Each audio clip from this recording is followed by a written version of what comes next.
Vamos falar um pouco, a gente já falou um pouco dessa delimitação do tema de uma pesquisa. É como eu falei, delimitar o tema da monografia é você preparar um tema que possa ser explorado em profundidade. Não adianta um tema gigantesco. Para a monografia não adianta. Mas é como eu disse, é, é interessante uma pesquisa com tema oceânico, com tema panorâmico gigantesco? É, para outros propósitos, que não da monografia. Por exemplo, eu escrevi vários livros com assunto panorâmico, não tem problema. Só que, se for monografia, dissertação ou tese, é um tema delimitado. O que eu fiz aí nesse quadro? Nesse quadro, eu estou mostrando a situação mais específica da história. Mas vocês vão poder pensar a mesma coisa para outros campos de saber. Por quê? Vejam, na história, a gente tem que se preocupar com a delimitação do tema em três dimensões. As três têm que estar bem delimitadas. Ou, pelo menos, se duas estiverem muito amplas, muito extensas, uma tem que estar bem delimitada, digamos assim, né? Pode ter combinações disso, mas quais são essas três dimensões? Elas são o tempo, o espaço e o problema. E vocês vão entender o seguinte: se for, por exemplo, geografia, estudando o momento atual, o tempo está lá, só que o tempo é o tempo presente. Como você também tem a história do tempo presente, né? Não é que não exista o tempo, existe o tempo tanto na biologia, na geografia, na física, como na história do tempo presente, mas você estuda o momento contemporâneo.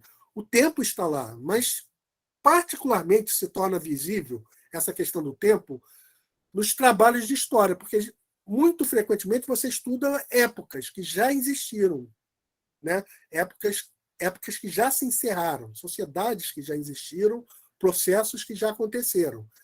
E, para isso, você tem que delimitar um certo recorte de tempo. No exemplo que eu estava dando da história da América, não adianta escolher um recorte de tempo gigantesco. Por quê? Então, esse é o primeiro vértice do triângulo, o tempo.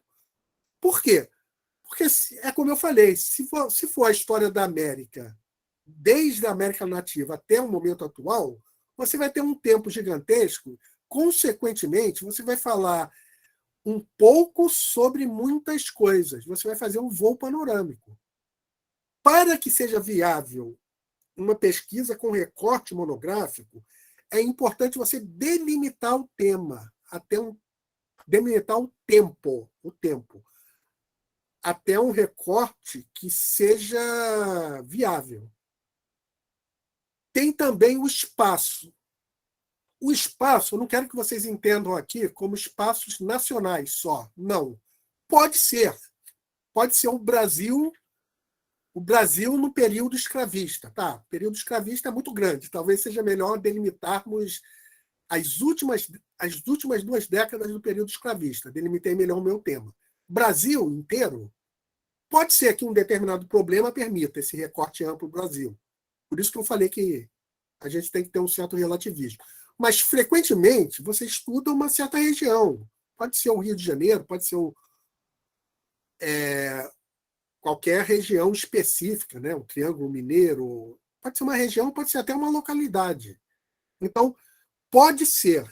Pode ser um espaço nesse sentido de país, cidade, local, mas não necessariamente. Eu quero que vocês entendam a palavra espaço num sentido mais abrangente.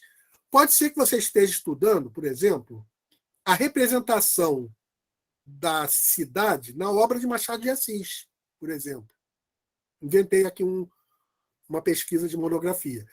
Nesse caso, não é um espaço que existe, é um espaço literário. E pode ser até um espaço imaginário, literário imaginário.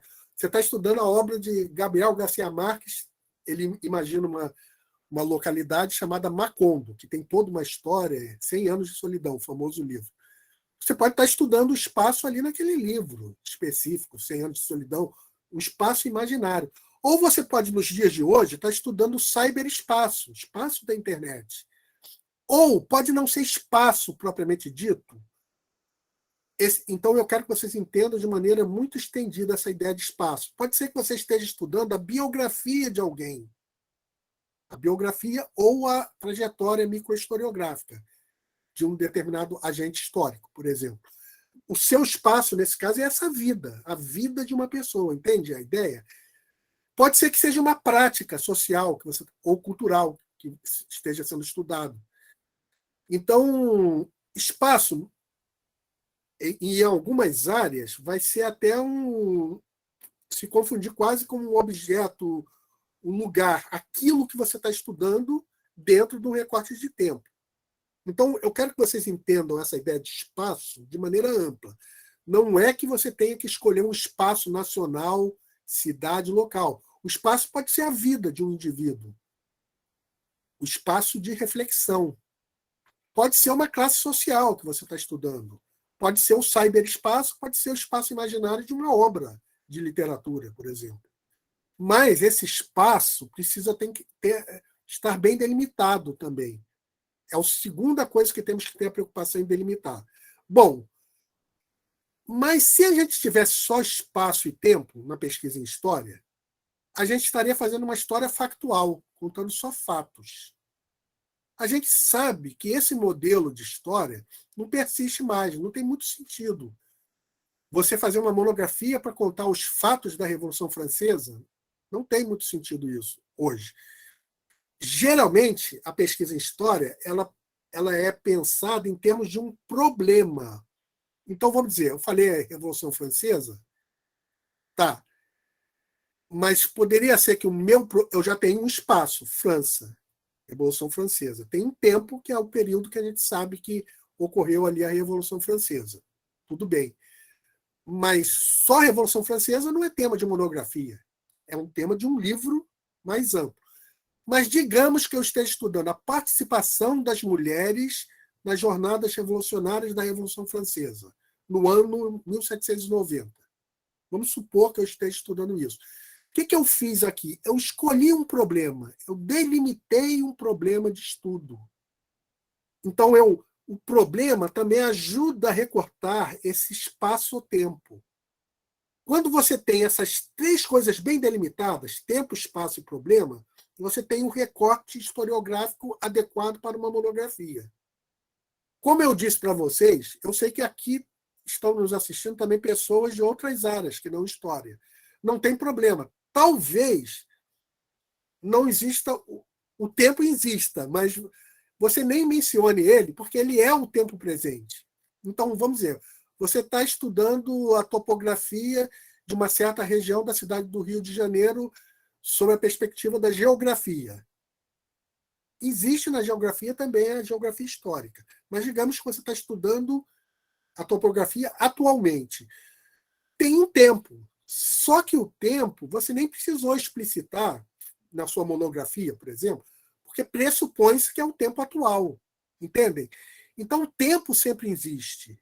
Não é só na história que o tempo existe.